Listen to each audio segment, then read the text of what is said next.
सलाम आदाब। मैं हूं ओमिर रज़ा और आप देख रहे हैं अररिया लाइव। अररिया लाइव में आप सभी दर्शकों का स्वागत है। अभी हमारे साथ है अविनाश आनंद जी, जो फारबिसगंज विधानसभा से चुनाव लड़ना चाहते हैं, संभावित विधानसभा प्रत्याशी भी है। आइए इनसे हम खास बातचीत करते हैं। सबसे पहले सर, आपका स्वागत है अररिया लाइव में। चलिए, आपका भी बहुत बहुत आभार है। सर, सबसे पहले आप अपना राजनीतिक बैकग्राउंड के बारे में बताएंगे। देखिए, मैं राष्ट्रीय जनता दल से इनके स्थापना काल के तुरंत बाद वर्ष 1998 से ही मैं राष्ट्रीय जनता दल से जुड़ा हुआ हूं और इनके विचारधारा को लगातार छात्र नेता के समय से ही जन जन तक पहुंचाने का काम कर रहा हूं, युवाओं को जोड़ रहा हूं। पार्टी का जो भी कार्यक्रम, पार्टी का जो भी दिशा निर्देश हम लोगों को प्राप्त होता है, हमारे माननीय नेता लालू यादव जी, माननीय नेता प्रतिपक्ष, जिसे पूरा बिहार के भविष्य के रूप में, बिहार का भावी मुख्यमंत्री के रूप में देख रहा है, श्री तेजस्वी प्रसाद यादव जी के आइडियोलॉजी को उन्नत, समृद्ध और विकसित बिहार बनाने की जो उनकी परिकल्पना है, आर्थिक समानता, बेरोजगारी, पलायन और रोजगार देने की जो बातें हैं, इन सारी बातों को लगातार मेरे द्वारा, मेरे टीम के द्वारा पूरे फारबिसगंज विधानसभा में और अररिया में गांव, टोले, मोहल्ले में जाकर महिलाएं, पुरुष, युवाओं को साथ लेकर उनसे संवाद किया जा रहा है, उन्हें बताया जा रहा है और उन लोगों को राजद से जोड़ा भी जा रहा है। राजद की सदस्यता भी दिलाई जा रही है। काफ़ी संख्या में अति पिछड़ा, महादलित, दलित और अन्य वर्ग के युवा राष्ट्रीय जनता दल का सदस्यता ले रहे हैं और माननीय नेता जो कि बिहार के भविष्य हैं, उनके प्रति अपनी आस्था जता रहे हैं। फारबिसगंज विधानसभा का मूल समस्या क्या है?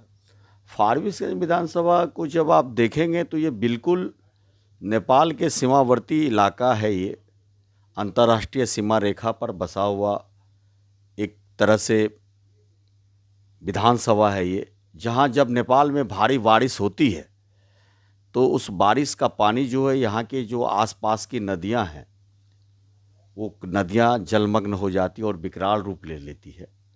और जो फारबिसगंज विधानसभा का उत्तरी और पूर्वी इलाका है, उस इलाके का 10 से 12 पंचायत हर वर्ष नेपाल में बारिश के वजह से जलमग्न हो जाता है, बाढ़ की स्थिति उत्पन्न हो जाती है, सैकड़ों हेक्टेयर फसल बर्बाद हो जाता है, किसानों को काफ़ी आर्थिक नुकसान होती है, फसल की बर्बादी होती है, ज़मीन बंजर हो जाता है, कई मकान ज़मींदोज हो जाते हैं और इस बाढ़ के पानी से जान माल की भी क्षति होती है। तो एक बड़ी समस्या है कि बाढ़ से कैसे वहाँ के लोगों को निजात दिलाया जाए। जो आर्थिक गरीबी है फारबिसगंज विधानसभा के लोगों के बीच, उन्हें किस प्रकार से उनके विधानसभा में ही रोजगार के अवसर उपलब्ध कराया जाए, फैक्ट्रियाँ लगाया जाए, ताकि गरीब लोगों का पलायन रुक सके, वो भी अपने बच्चे परिवार के बीच रहकर 2 जून की रोटी खा सके। जो शिक्षा का क्षेत्र है फारबिसगंज का, फारबिसगंज अररिया जिला का सबसे पुराना शहर है और काफ़ी बड़ा शहर है ये। तो एक फारबिसगंज कॉलेज है जहाँ सभी विषय और संकायों की पढ़ाई नहीं होती है। जो मेधावी छात्र हैं, जो जीवन में आगे की पढ़ाई करना चाहते हैं, उन्हें फारबिसगंज से काफ़ी दूर पूर्णिया, पटना या दिल्ली की ओर जाना होता है। अगर उस एजुकेशनल कॉलेज को बड़े एजुकेशनल इंस्टीट्यूट हब के रूप में विकसित कर दिया जाए, एक आदर्श महाविद्यालय बना दिया जाए, जिसमें आज के हिसाब से सारे संकाय और विषयों की और तकनीकी शिक्षा का प्रावधान हो, तो काफ़ी संख्या में जो होनहार छात्र हैं, छात्राएं हैं, बच्चे हैं हमारे इलाके, वो भी अपनी प्रतिभा का लोहा प्रदेश से लेकर देश स्तर तक पर मनवा पाएंगे और इस क्षेत्र को खुशहाल करने में अपनी भूमिका निभा पाएंगे। आप देखेंगे कि यहाँ जो फसल है फारबिसगंज विधानसभा का, वो फसल मक्का का फसल, जिसे नकदी फसल के रूप में जाना जाता है। इसके अलावा धान और मूंगफली की फसल भी काफ़ी मात्रा में यहाँ के किसानों के द्वारा की जाती है। लेकिन यहाँ पर इन फसलों के आधार पर सरकार के द्वारा कोई बड़ी फैक्ट्रियाँ नहीं लगाई गई है। किसानों को तत्काल बड़ा बाज़ार यहाँ नहीं मिल पा रहा है, और जो फसल होता है उसका वाजिब मूल्य किसानों को नहीं मिल पाता। इन फसलों को बेचने के लिए उन्हें छोटे दलालों के माध्यम से बड़े शहरों गुलाबाग, भागलपुर या सिल्लीगुड़ी भेजना होता है, जिनमें उन्हें काफ़ी नुकसान होता है। और अगर फसल आधारित उद्योग यहाँ लग जाएंगे तो किसानों को फसल का तो वाजिब मूल्य मिलेगा ही, साथ ही जो ये गरीब इलाका है, जो गरीब लोग अपने परिवार के भरण पोषण के लिए अलग अलग राज्यों में पलायन कर रहे हैं, उनको भी रोजी रोटी, रोजगार का अवसर उन फैक्ट्रियों में मिलेगा, तो उनका पलायन रुकेगा, उनका परिवार भी खुशहाल होगा, और फारबिसगंज विधानसभा निश्चित रूप से समृद्ध फारबिसगंज कहलाएगा।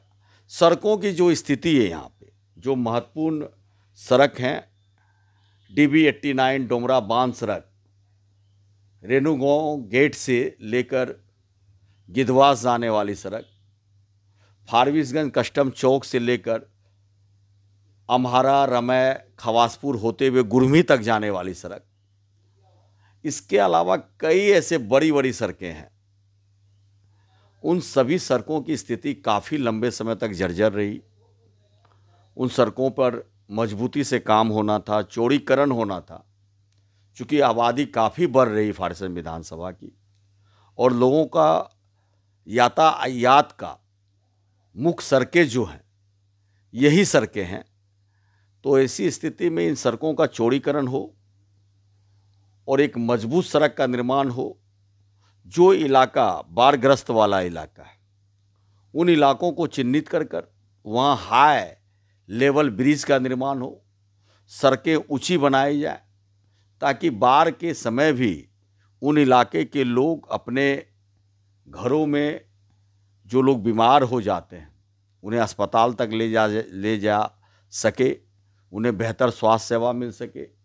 जो रोजी रोटी वाले लोग हैं, जो बच्चे पढ़ने वाले हैं, उन्हें भी शहर तक, कॉलेज तक आने में किसी प्रकार का कोई व्यवधान नहीं हो। इन सारी बातों का ख्याल रखा जाना था, इन सारी बातों पर काम किया जाना था। काफ़ी महत्वपूर्ण सड़क है फारबिसगंज विधानसभा का। क्या वर्तमान विधायक काम नहीं किया? वर्तमान विधायक को वहाँ की महान जनता ने, सम्मानित जनता ने लगातार 2 बार 10 वर्षों का समय दिया।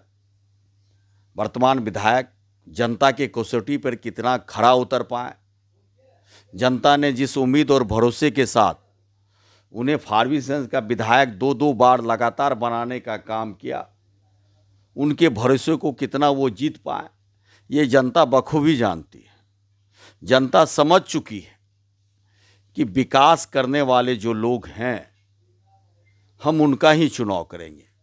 जनता ने देखा कि बिहार में जिस प्रकार से पिछले 17 महीने में बिहार के महानायक युवा नेता तेजस्वी यादव जी ने शिक्षा के क्षेत्र में, स्वास्थ्य के क्षेत्र में वादा किए थे कि 10 लाख युवाओं को रोजगार हम देंगे, तो 5 लाख युवाओं को रोजगार देने का काम किया। IT सेक्टर के क्षेत्र में, स्पोर्ट और टूरिज्म पॉलिसी के क्षेत्र में, विदेशी निवेश के क्षेत्र में खिलाड़ियों को कहा कि मेडल लाओ, नौकरी पाओ। तो काफ़ी युवा जो खेल के क्षेत्र में बेहतर करना चाहते हैं, उन्हें सरकारी नौकरी का अवसर उपलब्ध करवाए। अभी हमारे नेता ने घोषणा किया कि अगर बिहार में 2025 के विधानसभा चुनाव के बाद महागठबंधन की सरकार बनती है, तेजस्वी यादव की सरकार बनती है, तो बिहार की जितनी भी महिलाएं हैं, सबों को माई बहन मान योजना के तहत 2500 रुपये प्रति माह की राशि दी जाएगी, ताकि उनके आर्थिक स्तर में, रहन सहन में, बच्चों के लालन पालन में मदद मिल सके। जो सामाजिक सुरक्षा पेंशन है, जिसकी राशि 400 रुपये प्रति माह दी जा रही है, जो वृद्ध हैं, जो विधवा हैं, जो दिव्यांगजन हैं, उन्हें ये पेंशन की राशि सहायता राशि 400 रुपये प्रति माह दी जा रही है। हमारे नेता ने घोषणा किया कि महागठबंधन की सरकार बनेगी तो इस सामाजिक सुरक्षा पेंशन की राशि को हम 400 से बढ़ाकर 1500 रुपये प्रति माह कर देंगे।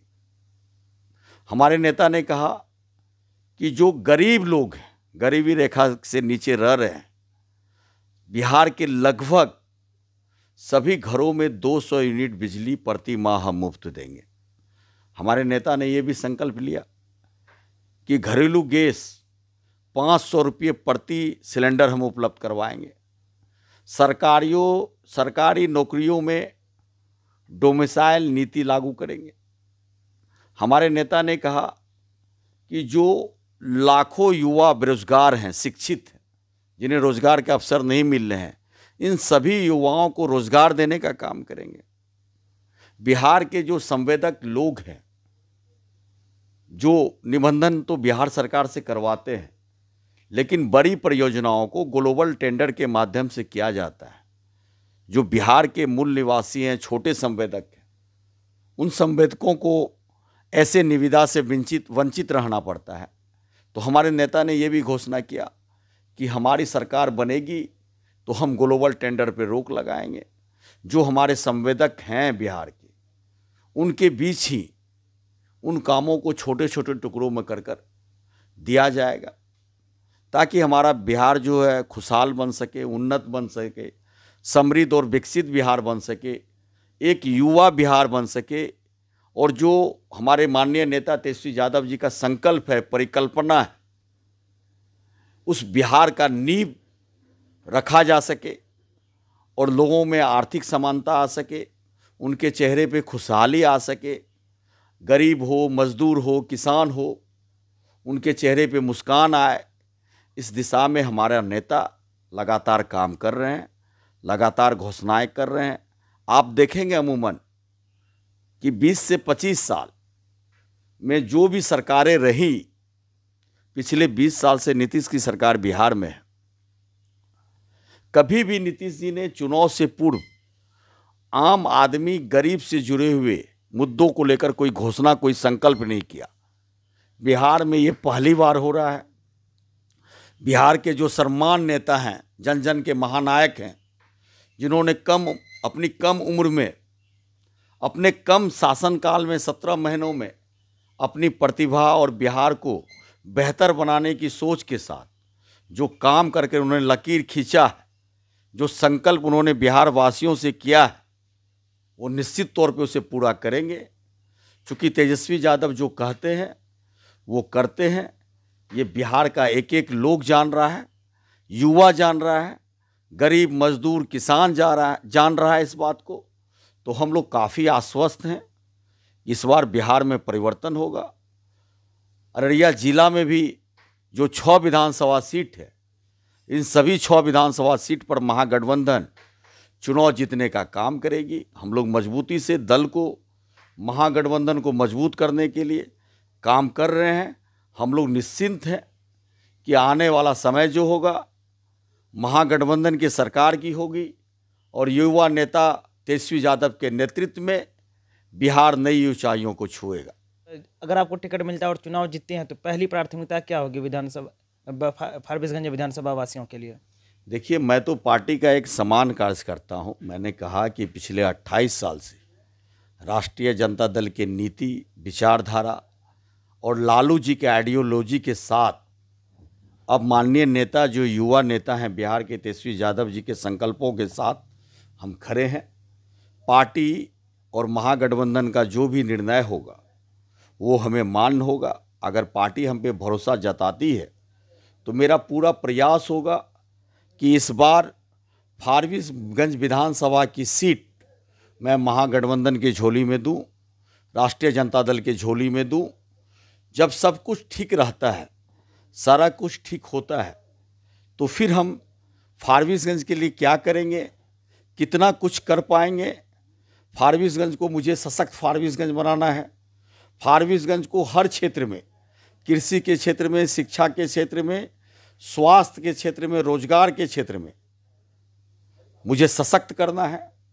फारबिसगंज को विकसित और मजबूत फारबिसगंज बनाना है, तो मैं इन सारी चीज़ों पर काम करूंगा।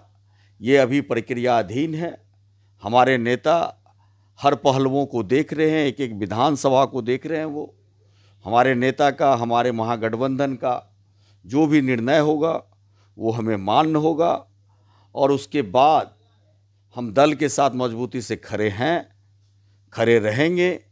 और मैंने तो हमेशा कहा है कि लोग हर 3 साल पे किसी दल की सदस्यता लेते हैं।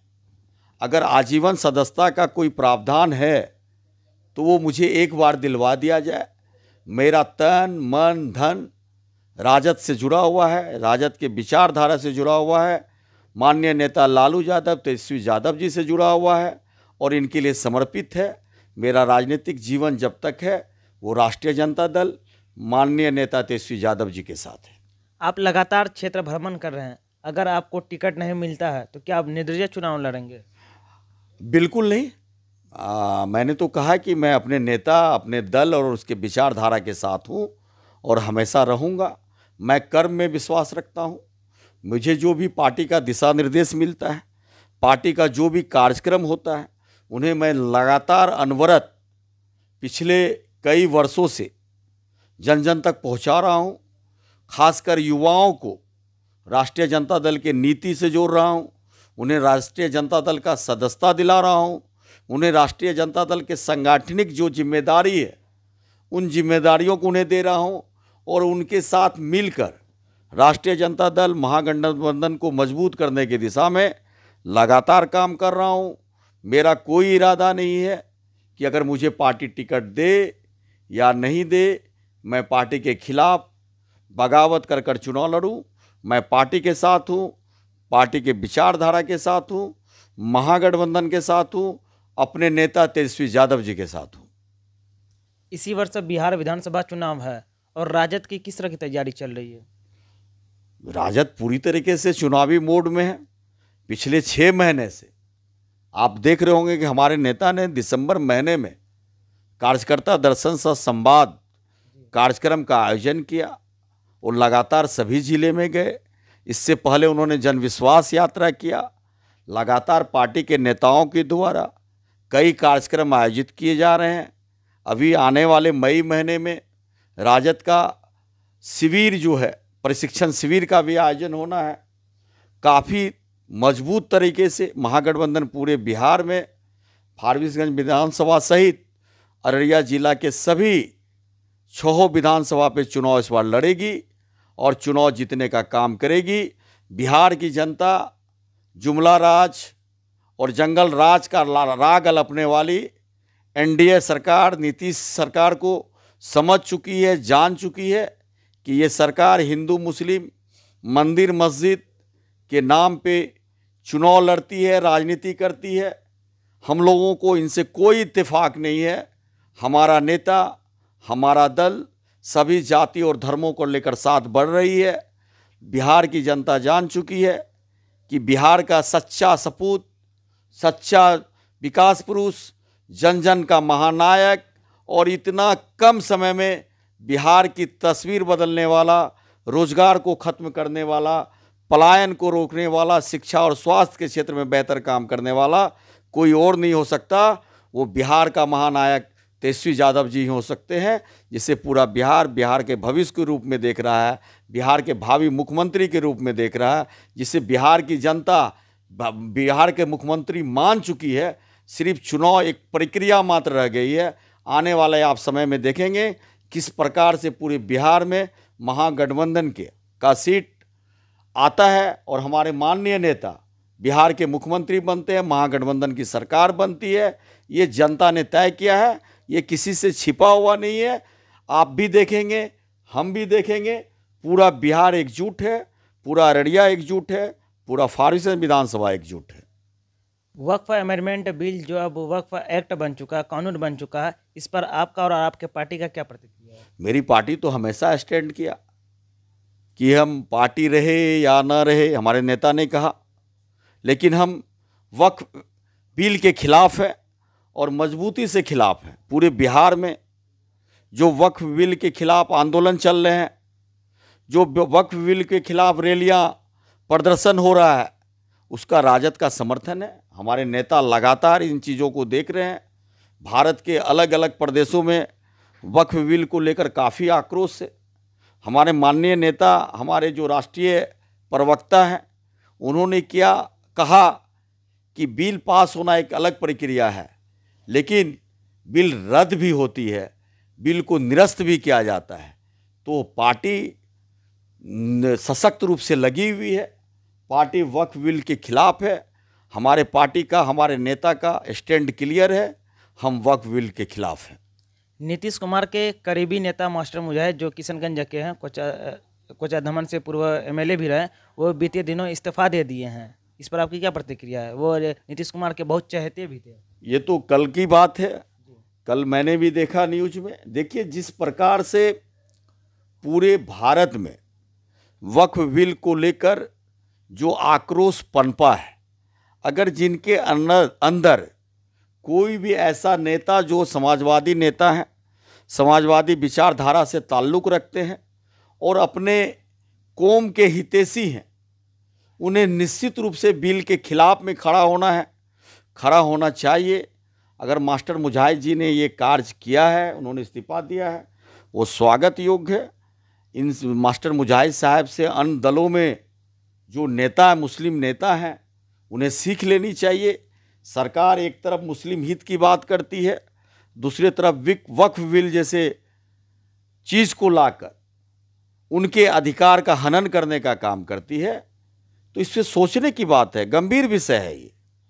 हम स्वागत करते हैं मास्टर मुजाहिद जी के निर्णय का। अंत में आप अपने विधानसभा वासियों से क्या अपील करेंगे? फारबिसगंज विधानसभा के तमाम जागरूक मतदाता, सम्मानित वासियों से हम आग्रह करेंगे कि हमारे माननीय नेता तेजस्वी यादव ने 17 महीने में बिहार को संवारने का काम किया है, शिक्षित बेरोजगारों को रोजगार देने का काम किया है। बिहार का कोई जिला नहीं, कोई प्रखंड नहीं जहां के युवाओं ने, बेरोजगार युवाओं को रोजगार ना मिला हो। निश्चित रूप से नए जमाने के ये शिल्पकार हैं। आप सबों से उम्मीद और भरोसा है कि आने वाले विधानसभा चुनाव में आप महागठबंधन को मजबूत करने में अपनी महती भूमिका निभाएंगे। आप ये तय करेंगे कि आपका बच्चों का जो भविष्य है वो सुरक्षित हो, आपके परिवार की आर्थिक स्थिति सुदृढ़ हो, और जो नेता ने हमारा नेता ने जो संकल्प लिया है, चुनाव पूर्व जो घोषणाएं महत्वपूर्ण योजनाओं पर की है, उन सारी योजनाओं का लाभ आपको मिल सके, ये तय करना आपको है कि युवा नेता तेजस्वी यादव बिहार के तकदीर और तस्वीर को बदलना चाहते हैं, वो आपके चेहरों पर मुस्कान और खुशहाली लाना चाहते हैं। तो आप निश्चित रूप से माननीय नेता तेजस्वी यादव जी और महागठबंधन समर्थित दलों के प्रत्याशी को अपना समर्थन देंगे, उन्हें जिताने में अपनी भूमिका निभाएंगे और बिहार में महागठबंधन की सरकार तेजस्वी यादव जी को मुख्यमंत्री बनाने में अपना योगदान देंगे। हमसे बात करने के लिए बहुत बहुत धन्यवाद। बहुत बहुत शुक्रिया।